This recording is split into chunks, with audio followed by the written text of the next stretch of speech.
Hi friends, welcome back to the channel. My name is HL Ackerman. I have a degree in publishing, and this year I have been working on writing a new book. That book, for those of you who don't know, is called Villain Theory. It is a NA Gothic fantasy, complete at, the first draft was 90,000 words.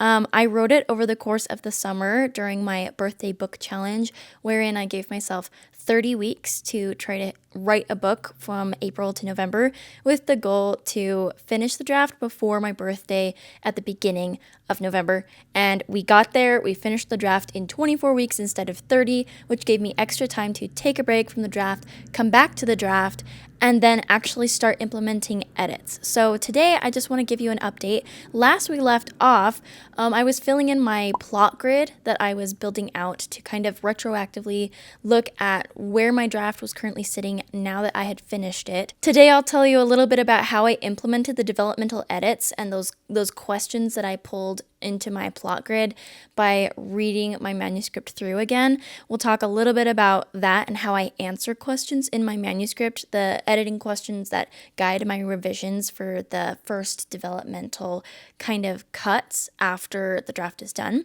And that's at about the point where I send it off to beta readers. They just got my manuscript yesterday, so next video I will probably have a beta readers update for you and we can talk all about that. Just a couple weeks ago, as planned, I celebrated my 26th birthday and I had a brand new finished manuscript sitting in my lap. That feeling was very euphoric for me. It was amazing to look back over the year and reflect on all of these nights that I have spent sitting in this chair or sitting at my couch or sitting even in my bed some days when I wasn't feeling well and pouring hours of my time into this story to bring it to life.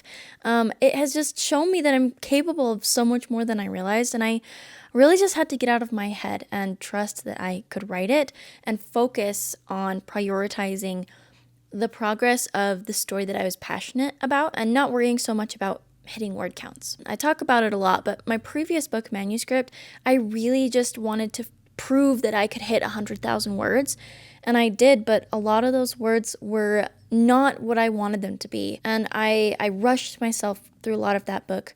This book, I gave myself a very realistic timeline, realistic expectations. I gave myself the flexibility to skip a day of writing if I needed to, because I never knew what my little guy was going to need or how many family things were going to come up. There were so many things that were unexpected or unpredictable, and being able to just give myself some grace, focus on the story, and focus on chipping away at it constantly taught me that a lot can happen with imperfect consistency and with little pieces of progress. It has definitely changed my perspective. If you have been working on a book project and you just need a deadline to get it done, I think your birthday is one of the best days that you can plan to finish the first draft. Not only is it a gift to yourself and a cause for celebration, but it's also the very first hard deadline that your writing might ever receive. Having a hard deadline has just really changed the game for me, being able to pick what it was. I will forever be a fan of the birthday book challenge. I'm going to do it again next year. I don't know what I will be writing at that point because I have so many ideas in my head. Try the birthday book challenge and let me know how it goes. Write a couple thousand words every week and see what comes of it. Give yourself the best present ever, something that no one else can give you, your own story. I finished my birthday book challenge and I had the manuscript in my hands the day I turned 26. There is now a new obstacle that stands between my story and sharing it with readers. The next obstacle, of course, is revising. Your book is better when you edit it, but it's so hard to do. And if you have never revised a book before, it is going to be really scary. Look how thick this printed manuscript is of mine. It's only 90,000 words, and that is by far not the longest manuscript I've ever seen. If you know Victoria Aveyard, she wrote the Red Queen series as well as the Realmbreaker series and has a new book coming out next year called Tempest. She has gone viral a couple times earlier this year talking about her physically printed out manuscript, which was, I think, 1,000 pages long. Her editorial letter for revisions was 14 pages. So there is no end to the pile of words that you now have to kind of address once you have your finished first draft. And that can be very intimidating. It's one thing to open your laptop, open a Word document, and start typing a story. It's another thing entirely to finish that story and then look at it and evaluate it from a critical point of view, not a negative, but a constructively critical point of view, and figure out ways to make it better, to polish it, to make it flow for readers. So that is what the developmental edit does. The developmental edit takes a look at this pile of words that you have now put together in your manuscript, and its focus is all on the broader pieces of the story. This is a huge part of the reason why I took the time to go back and create my retroactive outline, my plot grid, filling in every little box and detail. I will link that video right here for you if you haven't seen it yet, just kind of explaining what the plot grid is. But I took that plot grid, broke down my story as it is right now on the page, not in my head because those are two different stories, but the rough draft of what I have, what's already there. And then I had a column right on the far end, all addressing the editorial questions of what I still needed to add in order to flesh out this story and make it closer to what I had envisioned. I spent, I think, 2 or 3 weeks just going through, rereading my manuscript chapter by chapter, making those editorial notes, asking questions as if I were a reader, trying to decipher what was confusing, what was repetitive, what things were too vague, what things were too specific, those kinds of like broader topics. You know, I'm not worried so much about grammar and punctuation. I've said it 1,000 times and I'm not the only one that'll say it, but save the grammar and the punctuation and all the little detail things for the end edits, because if you have to do a bunch of rewrites, you're not going to want to do all of that detail work, rewrite a whole section of your book, and then have to go back in and do all of that detail work again. That is the process of polishing a book. So once my plot grid was done and I had an outline and an idea of where my book is right now, as well as that list of editorial questions, I started at the top of my editorial question list and I set a goal to revise 2 to 3 chapters a day until I finished all 34 chapters. Then starting on November 5th and finishing on November 20th, so about 15 days, I worked down that list of bullet points and fixing things one at a time. I work very chronologically. Starting at chapter 1, I went in, looked at all of the bullet points that I had made for the larger story pieces that needed adjustments, and I found them in the chapter and I tweaked them. I repeated the process for each chapter, trying to do 2 or 3 a day, from chapter 1 all the way down through chapter 34, addressing each bullet point. Some of my bullet points could be addressed and resolved with making small changes in one single chapter. Other points of my editorial notes needed to be spread out and implemented across multiple chapters. And so I would leave them where they were as I went down the list, making sure that they were not deleted and cleared away and crossed off until I had addressed them in every chapter. Most of the things I needed to tweak were really easy fixes that only applied to 1 or 2 chapters. One of my larger developmental edits that I made is I had a stand-in nameless character that appeared in chapter 5 and then appeared again in chapters 7, 8, 12, and my protagonist had a nightmare about this character in chapter 18. This was a multi-chapter nameless character who did not do much action but took up a lot of my character's focus. I decided that this character was being given too much priority when they didn't play a central role in the plot, and so I went through and just removed the particulars of that character, essentially erasing them from the story and replacing them with a nondescript soldier character,